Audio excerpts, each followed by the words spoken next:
Hello friends, welcome to study with Aarav. Friends, आज हम आपको मॉडल्स के अंतर्गत वुड का प्रयोग बताने जा रहे हैं। तो ये जान लेते हैं वुड का प्रयोग। वुड जो होता है वो विल का पास्ट टेंस होता है।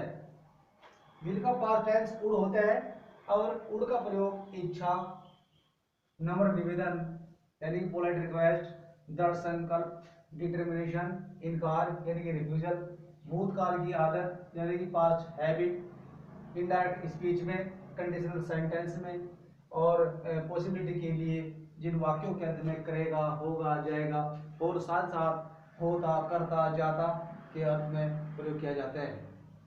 इसका जो स्ट्रक्चर है वुड का प्रयोग का वो subject plus would plus verb first और अदर वर्ड होता है। आइए जान लेते हैं फर्स्ट पॉइंट के पास्ट ऑफ विल। विल के पास्ट टेंस के रूप में ये वुड कैसे प्रयोग होता है तो जान लेते हैं। एग्जांपल के तौर पर शी सैड, हम जानते हैं कि शी सैड जो है, सैड को देख करके हमें लग रहा है ये पास्ट टेंस है। ये जो पहली क्लोज है शी सैड वाली क्लोज उपवाक्य को कहते हैं, तो उपवाक्य यहाँ जो है वो शी सैड है और शी सैड जो है ये पास्ट का क्लोज है और उसके बाद दैट कंडीशन है। और अगला जो सेंटेंस है अगर मैं यहाँ पर फिल कर देता तो सेंटेंस गलत हो जाता, क्योंकि पहले वाली क्लोज जिस टेंस में होती है सेकंड क्लोज भी उसी टेंस में होती है। पहले वाली क्लोज पास्ट में थी तो दूसरी वाली क्लोज भी पास्ट वुड होता है, इसलिए वुड में होगी, यानी कि she said that she would help me. आइए जान लेते हैं पॉइंट नंबर 2 पॉसिबिलिटी के रूप में। संभावना के रूप में कैसे व्यक्त करते हैं? जब संभावना होती है तो आई विल प्ले फुटबॉल, मैं फुटबॉल खेलूंगा, ये तो कन्फर्म सेंटेंस है। आई विल प्ले फुटबॉल ये कन्फर्म है कि मैं क्रिकेट खेलूंगा, फुटबॉल खेलूंगा, तो खेलना है तो फुटबॉल खेलेगा ही, ये कन्फर्म था। लेकिन अगर हम पॉसिबिलिटी के बारे में करें, संभावना जताई जा रही हो कि वो खेल भी सकता है, नहीं भी खेलेगा, तो ऐसी कंडीशन में विल का जो पास्ट टेंस होता है वो वुड प्रयोग किया जाता है। तो इसलिए यहाँ पर विल न लगा करके हम जो है आई वुड प्ले फुटबॉल का प्रयोग होगा। हम वुड के स्थान पर, क्योंकि संभावना के रूप में मे का प्रयोग भी किया जाता है, माइट का प्रयोग भी किया जाता है और वुड का प्रयोग भी किया जाता है, ये सब पास्ट टेंस होते हैं। इनमें भी संभावना जताई जाती है और वुड में भी संभावना जताई जा रही है, तो इसलिए वुड का प्रयोग पॉसिबिलिटी के रूप में किया जा रहा है। आइए जान लेते हैं विश के प्रयोग के बारे में, यानी इच्छा के रूप में क्या होता है कि I would like to see that books. I would like मैं चाहूंगा, मैं चाहूंगा यानी पास्ट की बात है, सी दैट बुक उस किताब को, जो किताब भूतकाल में हमने देखी थी, मैं उसको देखना चाहूंगा या पसंद करूंगा। तो I would like to see that books. इस सेंटेंस से हमें ऐसा लग रहा है कि जो किताब बताई गई है हम उसको भूतकाल में यानी भूत के टेंस में देखना चाहेंगे। ये भूत का सेंटेंस है इसके रूप में। आइए जान लेते हैं डिटर्मिनेशन के रूप में, यानी कि दृढ़ निश्चय के रूप में हम वुड का प्रयोग कैसे करते हैं।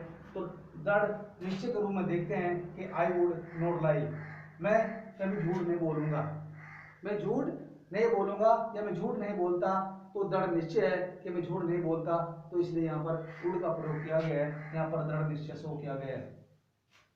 आइए जान लेते हैं पास्ट हैबिट के रूप में वुड का प्रयोग कैसे किया जाता है। तो जैसे कि she would sit for hours alone, she would sit वो बैठ जाया करती थी फॉर हावर्स के घंटों एलोन के अकेले, तो उसकी आदत है वो धूम में बैठ जाया करती थी, वो गीत गाया करती थी, वो खेला करती थी, वो जाया करती थी। तो that is the same position of this sentence, she would sit for hours alone, वो घंटों बैठ जाया करती थी। आगे देख लेते हैं रिफ्यूजल के रूप में, यानी इनकार के रूप में कैसे होता है। The bike could not start, bike यानी कि मोटरसाइकिल स्टार्ट नहीं होगी, स्टार्ट नहीं होगी, इसका रिफ्यूजल है, इनकार के रूप में है the bike would not start, या फिर कह सकते हैं the car would not start. इस प्रकार के सेंटेंस जो हैं रिफ्यूजल के रूप में प्रयोग किए जाते हैं। और देख लेते हैं पोलाइट रिक्वेस्ट के रूप में हम वुड का प्रयोग कैसे किए जाते हैं। जब पोलाइट रिक्वेस्ट की जाती है तो इसका जो स्ट्रक्चर है वुड का वो बदल जाता है। हम सब्जेक्ट के स्थान पर वुड लाते हैं, इन दोनों को इंटरचेंज कर देते हैं। सब्जेक्ट के स्थान पर वुड और वुड के स्थान पर सब्जेक्ट वर्ड फर्स्ट और अदर वर्ड का प्रयोग किया जाता है। देख लेते हैं सेंटेंस के रूप में, वाक्य एग्जांपल के रूप में। Would you please land me your book, क्या कृपया आप मुझे अपनी किताब दोगे, या would you dance with me, क्या आप मेरे साथ डांस करोगे। तो ये जो है यहाँ पर पोलाइट रिक्वेस्ट की गई है इन सेंटेंस में, वुड के सेंटेंस में। आइए जान लेते हैं वुड के और भी प्रयोग। आइए चलते हैं नेक्स्ट एग्जांपल की तरफ। रिपीटेशन इन द पास्ट, कि हम पास्ट टेंस में कैसे रिपीट होता है वुड का प्रयोग, ये देखते हैं। आइए जान लेते हैं इसको एक पैराग्राफ के अंतर्गत। व्हेन आई वाज यंग, जब मैं छोटा बच्चा था, यानी पास्ट की बात है। व्हेन आई वाज यंग, जब मैं छोटा बच्चा था, गुजरे हुए कल की बात है, पास्ट की बात है। वाज, तो जब हम दूसरी बार इसको प्रयोग करेंगे तो वुड का प्रयोग होगा। जब मैं एक बच्चा था, I would go to school daily, मैं स्कूल प्रतिदिन जाता था। मैं स्कूल प्रतिदिन जाता था, देखने में तो पास्ट के वाक्य लग रहे हैं, लेकिन यहाँ पर जो है वुड का प्रयोग होगा। जब एक बार ता थी ता थे आते हैं तो उसके बाद में पहले वाला सेंटेंस पास्ट बनता है और दूसरे वाले जो सेंटेंस है वो वुड के प्रयोग से बनते हैं। व्हेन आई वाज यंग, जब मैं छोटा बच्चा था, I would go to daily school, तो यहाँ पर दूसरी बार में जो है वुड का प्रयोग होगा। और इसके बाद भी अगर दूसरी बार फिर कहा जाएगा, फिर वुड का प्रयोग होगा। आई वुड प्ले मार्बल्स, मैं कांच के खेला करता था। I would play with my friends, मैं अपने मित्रों के साथ खेला करता था। तो यहाँ पर जब भी पहले वाला सेंटेंस पास्ट में बनता है तो आने वाला हर सेंटेंस वुड में बनेगा।